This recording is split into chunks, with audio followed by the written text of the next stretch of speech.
تبارك الذي نزل الفرقان على عبده ليكون للعالمين نذيرا۔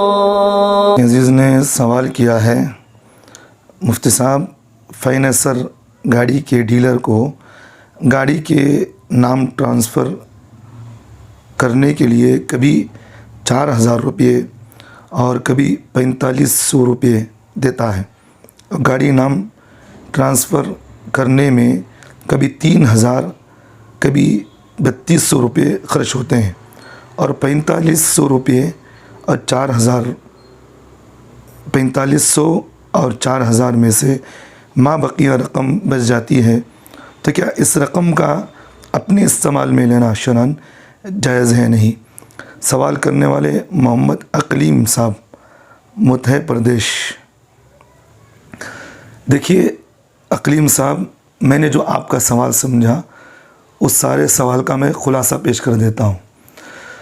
دیکھیے مثال دیتا ہوں، میں سب سے پہلے میں ایک آدمی موکل ہوں، میں نے کسی کو وکیل بنایا کہ بھئی آپ جو ہے میں آپ کو اتنے پیسے دے رہا ہوں، آپ مجھے کوئی چیز خرید کر لا کر دے دیں۔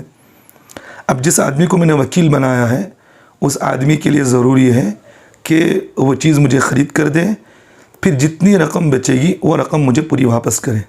جیسے میں نے کسی کو 100 روپے دے کر بھیجا کہ بھئی آپ لے جائیں، مجھے 100 روپے میں سے کوئی چیز خرید کر لائیے۔ اب وہ چیز ملتی ہوگی 90 روپے، یا اسے سمجھے 99 روپے بھی اگر ہوتی ہو، 1 روپیہ اس میں بچتا ہو، تو وکیل کے لیے ضروری ہے کہ وہی 1 روپیہ بھی لا کر کے میرے حوالے کر دے، کیونکہ میں نے اس کو وکیل بنایا ہے۔ اب وہ 1 روپیہ اگر اٹھا کر وہ رکھ لے گا تو شاید اس کی اجازت نہیں ہے کہ وہ پیسوں کو خرچ کرے۔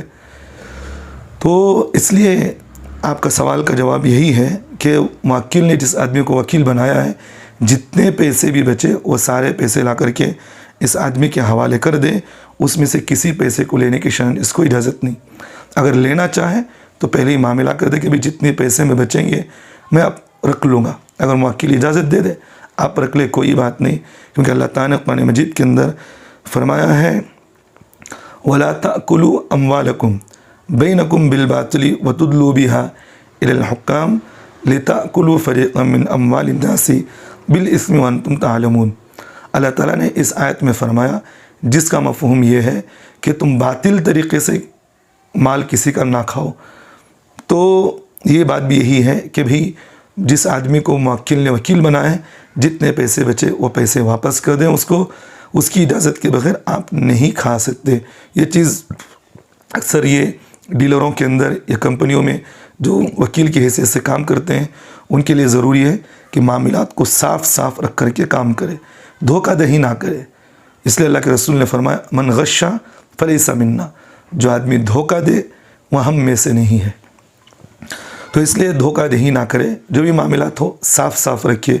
معاملات اچھا صاف رکھنے سے آدمی سامنے والا آپ پر مطمئن بھی ہوگا اور ہر کام آپ سے وہ کرانے کی کوشش کرے گا۔ اللہ ہم تمام کو عمل کی توفیق دے۔